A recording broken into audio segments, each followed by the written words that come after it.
Serj Tankian and Tom Morello are joining us tonight. As you probably know, Serj is the lead singer and instrumentalist from the band System of a Down, and Tom is the legendary guitarist of the recently reunited Rage Against the Machine. Both have new solo projects. Tom just released a debut album under the name of The Night Watchman entitled One Man Revolution, and Serj is finishing work on his record entitled Elect the Dead. With a passion for political and social activism beyond their love of music, these two formed Axis of Justice, a non-profit organization dedicated to bringing musicians, fans of music, and grassroots political organizations together to fight for social justice. Gentlemen, it's good to have you here. Pleasure. Tom? What's going on? Serj?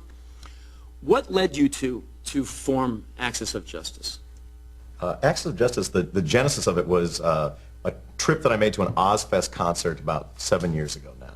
I was at San Bernardino, and I was appalled by the number of white power and Nazi tattoos I saw guys comfortable flying at the show, where on the main stage, every single one of the bands on the headlining on the main stage had at least one non-white member in the band. And I was like, yeah, this is my music too. Like this is not like some white power rally. This is a heavy metal show, and I'm down. And what's the problem? The next year, System was headlining Ozfest, and Serj and I got together to form the Axis of Justice organization and had an anti-racist message at an Axis of Justice booth at every one of the shows. That's how it started.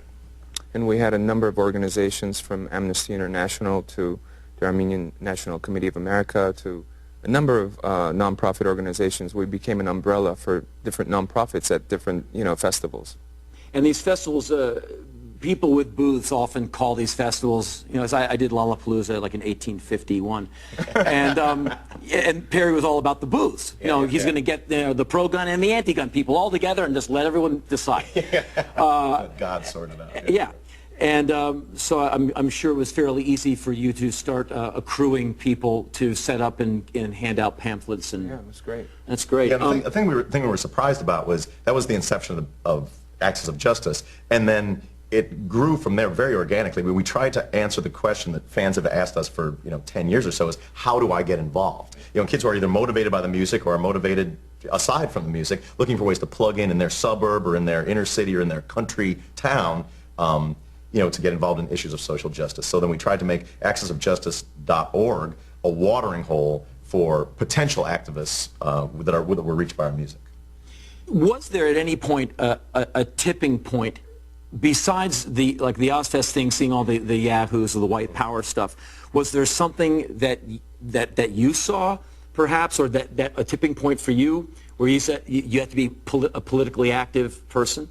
Growing up, the issue of the hypocrisy behind the denial of the Armenian genocide in America and other countries made me wonder how many other truths are there that are not displayed, for our consumption. And, it made me go, shit, man, there's so many injustices out there. This is just the tip of the iceberg. So it made me start researching, and I started becoming involved in other activism, other political activities. And when we formed Axis, I think we both felt the need to have some type of representation with our fans above and beyond just our music and our art, which is expressive enough, given, but to be able to actually do social change, to be able to actually make change happen, and that's really a part of it. And it happened by accident, really, or whatever you believe in. Let's talk about some of the successes that you guys have achieved. The McDonald's thing is very interesting. Yeah. I mean, there's been many, but we'll flush that one out. Sure. The Immokalee. There's a place in Florida called the town of Immokalee, where most of the produce is grown for Burger King, McDonald's, Taco Bell. And a few years ago, Axis of Justice was involved in supporting the Immokalee farm workers in a campaign against Taco Bell. It was to get just like the barest minimum, like a living wage, decent working conditions in the fields, the lack of pesticides on the workers, and they were 100% successful in their struggle against Taco Bell to achieve those demands. We were a small part of that struggle, organized benefit concerts for it, and helped promote the boycott. The next target was McDonald's, which a few weeks ago, Zach De La Rocha and I actually played a benefit show. It was set to be the kickoff of the campaign against McDonald's, but I think they heard we were coming. McDonald's caved to all the workers' demands prior to even the inception, so it turned into a victory celebration. So right. Do you think a musician has a responsibility to talk about this stuff, either in a lyric or between songs, or to their audience? Personally, myself, I don't. I don't think I don't think politicization nor responsibility of social kind is something we should feel responsible for as artists. I think it comes naturally to certain people and not to others.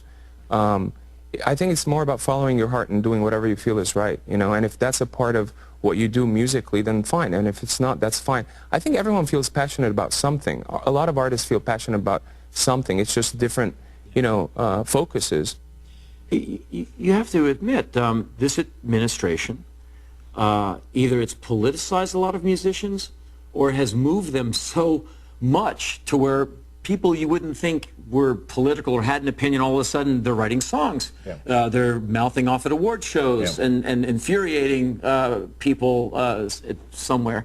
You know, Dixie Chicks, yeah, what have you. And what do you all think about that? Well, I mean, bad presidents make for good music. I mean, that's something that's crystal clear. And I think that you have only one responsibility as an artist, and that's to tell the truth as you see it. And you shouldn't expect sort of non-political people to pretend they are. But I think that the reason why you're seeing this, you know, this constant influx over the course of the last 18 months of artists speaking out is because they're really pissed off. Not because artists are pissed off, everybody's pissed off. Yeah. It was the worst administration in the history of our country, yeah, you know, both domestically and internationally. We've got a war criminal in the White House. You know, we've got civil liberties rolled back here. Gas prices are at an all-time high. And the environment may not be there for our children in their old age.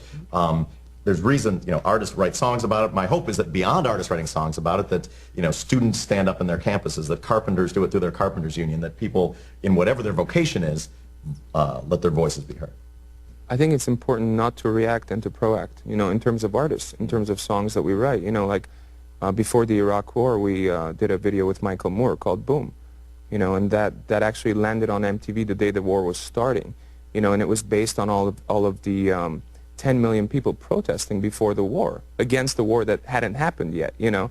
And you know, I think it's important. Everyone can always come back and say when the whole public already agrees with you, it's easy to say this is wrong, but it's hard to say it when everyone's yelling at you and taking your song off the radio, you know, and blaming you for stuff and calling you anti-American just because you're following your heart and actually saying what you feel and putting your ass on the line. Yeah, being wholly American. Yeah, being wholly American, very American. Yeah.